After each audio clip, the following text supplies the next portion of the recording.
Welcome to episode 12. Okay, so this is the 12th episode in the series of the FP&A quiz. And before we start, quick shout out to all our sponsors: Drivetrain, Pivot Excel, GA Management Consultants and Blocks, and FP&A Professional Institute, who's the main sponsor for this quiz. So thank you for supporting us. This is episode 12 on key performance indicators, and we are starting the quiz. On here, you have the first question on the screen, okay, which of the following is not a characteristic of an effective KPI? So you have to select the right option on your mobile phone or your secondary device.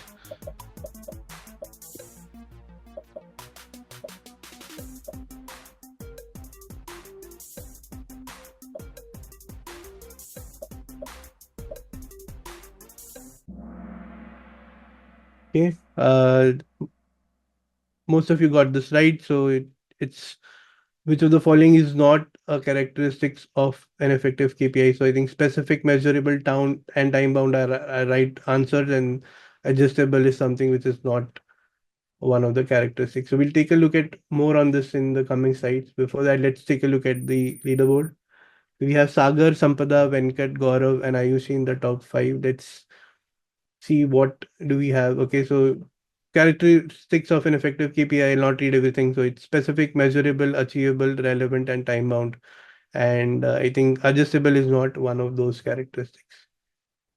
Okay, with that, we'll move to the next question. Okay, a company wants to measure how quickly it can convert resources into cash. Which KPI is the most appropriate for this?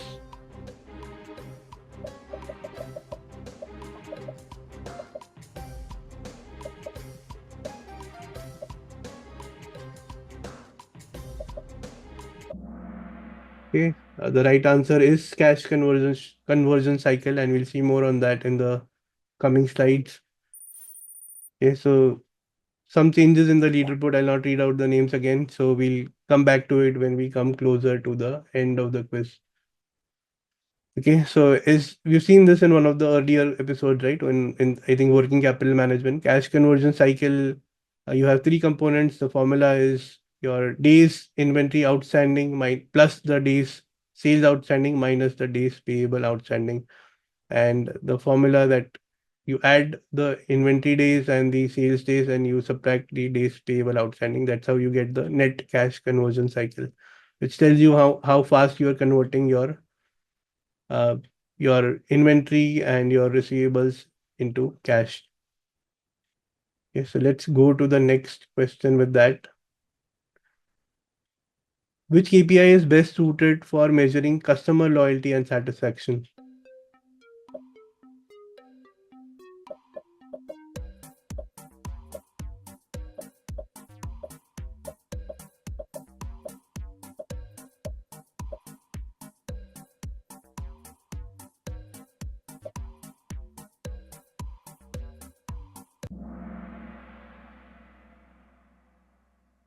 Okay, so I think most of you got it right, majority, I believe. And there's some confusion with the cost per acquisition. So we'll take a look at that in the upcoming slides. Okay, so we have couple of new people in the top five. So I'll just read out Safura and Fungai. So let's see what happens in the next question. Okay, net promoter score is what is used usually for measuring customer loyalty and satisfaction. So what usually companies do, they take your they ask you to answer a question, or they ask you how much do you rate, okay, how will you buy this product from us again on a scale of 1 to 10, or will you refer us to your friends on a scale of 1 to 10, and then they ask that type of a question. And if you answer, say, in the range of 9 to 10, they classify you as promoter. If you say it's between 1 and 6 or 0 and 6, it's usually detractors. So promoters are loyal customers who are likely to recommend the products. Detractors are unhappy customers who are not likely to, or even they may discourage others from using your products and services. So that's how they use this type of a questionnaire, and then they calculate the NPS, and the formula you see it on the screen. So you subtract the percentage of promoters minus the percentage of detractors from this survey, and that's how you get to the net promoter score. And that is one of the important KPIs used for measuring customer loyalty and satisfaction. Okay, so with that, we'll go to the next question. Which KPI is crucial for assessing a bank's profitability?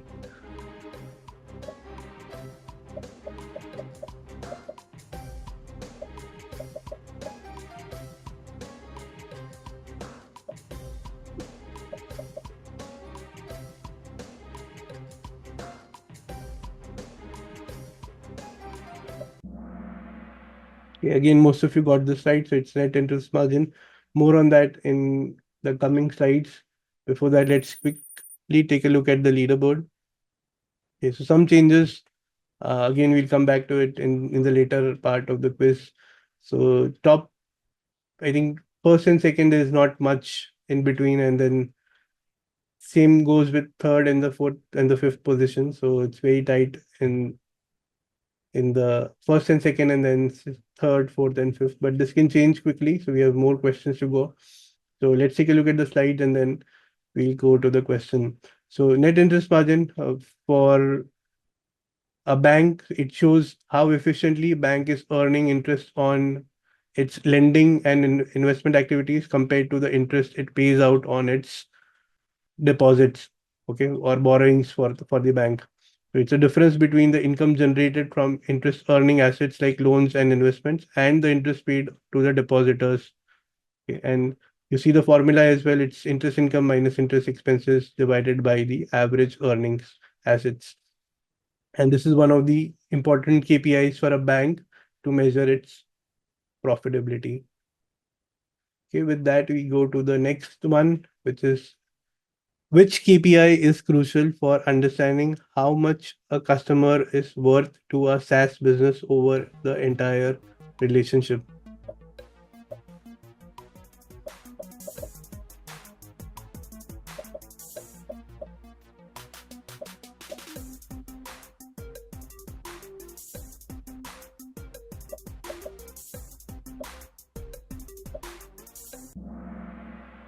Okay, so the right answer is customer lifetime value, and all others are also SaaS company or SaaS business KPIs, but this is the one which helps company understand how much a customer is worth over their entire lifetime relationship, which is customer lifetime value. More on that in coming slides. But before that, let's take a look at the leaderboard.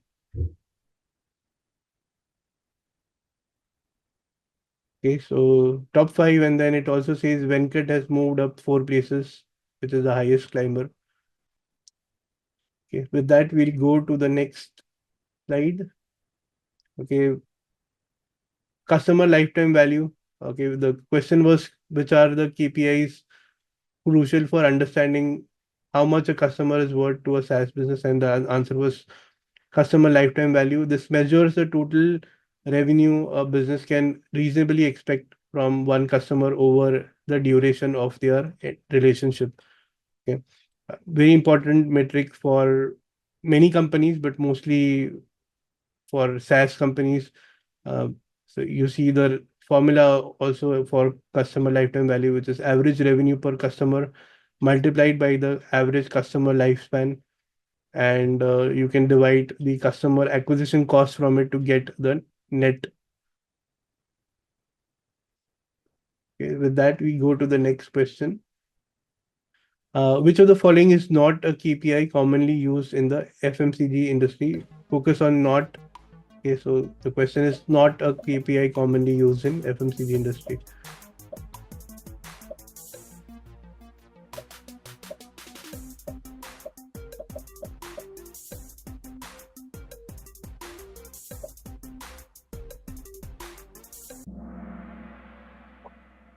Okay, so the wrong answer or the right answer here is monthly recurring revenue. All others are some form of the KPIs used in FMCG or consumer goods industry, and we'll see more on that in the coming slide.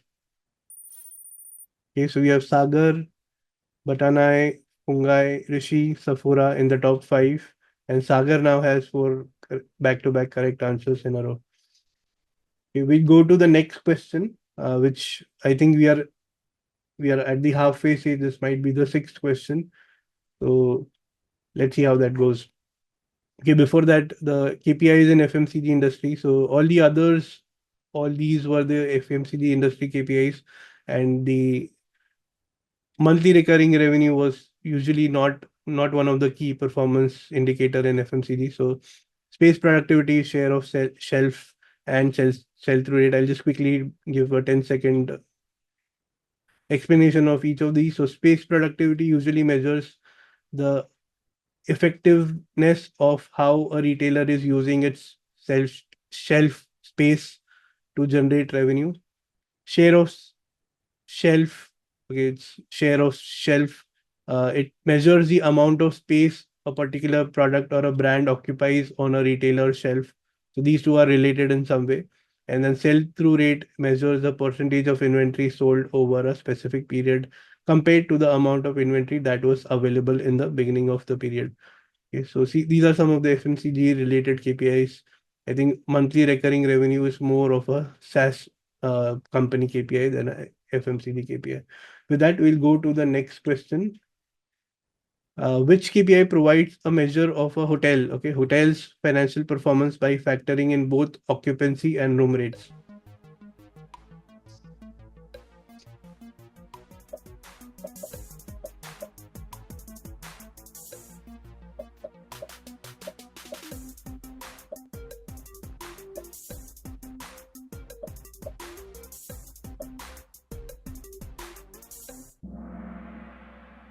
Okay, so the most correct answer or the most right answer is revenue per available room, or so known as revenue per RevPAR, which is revenue per available room.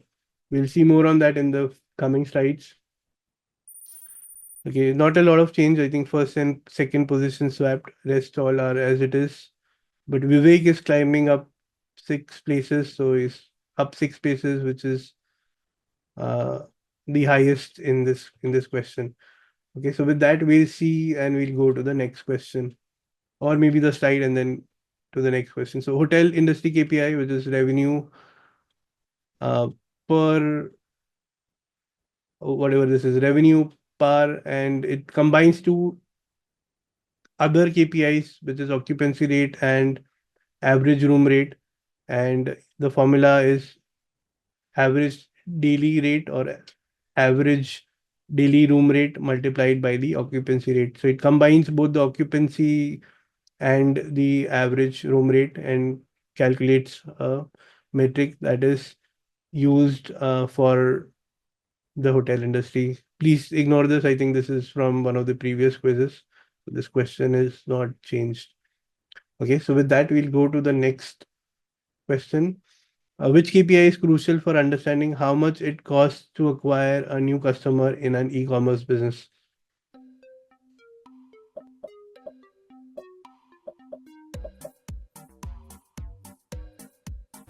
Okay, I think straightforward, right? You can just, the answer is there in the question, or question is whatever.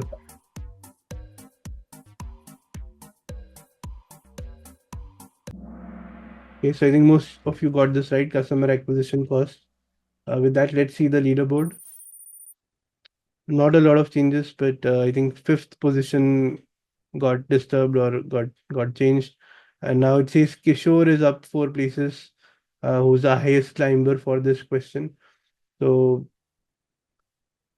let's go to the slide and then to the next question. Okay, customer acquisition cost quickly. It measures the total cost a business incurs to acquire a new customer.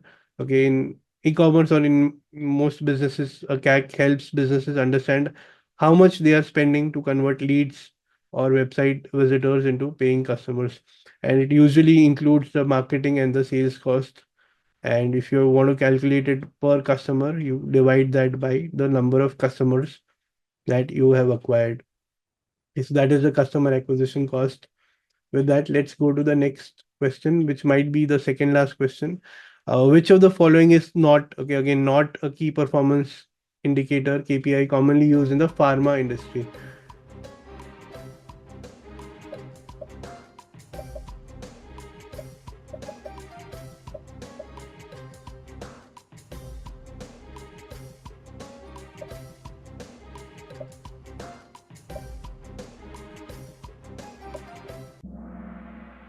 Yeah, hopefully, I think some of you got this right. So that's the wrong answer is medical turnover ratio. All the others are probably the pharma industry KPIs. We'll take a look at those in a moment. But before that, let's take a look at the leaderboard. I think this will change. Okay, this did not. Okay, so nothing changes. Tanya is now up 4 places, which is the highest climber for this question. So let's take a look at the last question for today. I think last question, right? 17, 18, 19. Yeah, this should be the last question for today. And before that, I think there will be a slide. Okay, KPIs in the pharma industry, the ones which are the right answers, and you had to pick a wrong one. So the wrong one was there's nothing called as medical turnover ratio. This was something made up. There's nothing called as medicine turnover ratio. So the three that were the right answers were regulatory approval success rate. So this measures how a company or how a pharma company applications or drug applications, medical medicine applications get approved by the government agencies like FDA in the US compared to the total number of applications submitted. So if they've submitted applications for say 10 medicines in a year, and if they say two of them got approved, then their success rate is 20%. So that's an important KPI. Patient adherence rate, again, something new for me. So this tracks the percentage of patients who follow their prescribed treatment plan correctly, okay, such as taking their medication as directed by their doctor. One of the KPIs for the pharma industry. R&D efficiency measures how effectively a pharma company develops new drugs, considering the time and money spent on R&D compared to the number of successful drugs produced. Okay, so basically, how the money they spend on R&D, how much, what percentage of that is successful versus what percentage is not. Okay. So that's on the KPIs in the pharma industry. With that, we'll go to the last question. But before that, we usually ask people to guess in the chat box who's going to win. So any guesses? So you can randomly guess, or not randomly. You looked at the okay. So popular choices Pungai and Sagar and um, Batanai. So let's see who wins. Okay, so let me just see if all of those are on the camera. So yes, all three of them are on camera. I see. No, I don't see all of them. One second. Let me just check. Take a look at the last question for today. Okay, which of the following is not a KPI commonly used in the telecom industry? So now we are in the telecom industry.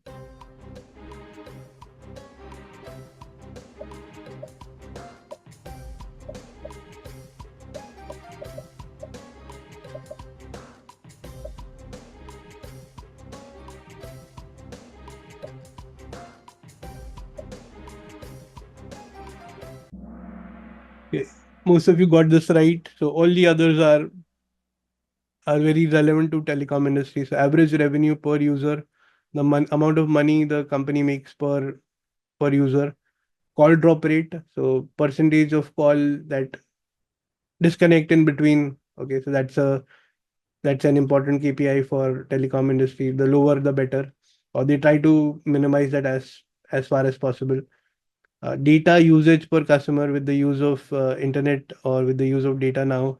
Um, they track data usage per customer and they try to maximize or they try to make sure that the customers are using more and more data so that they can make more and more money.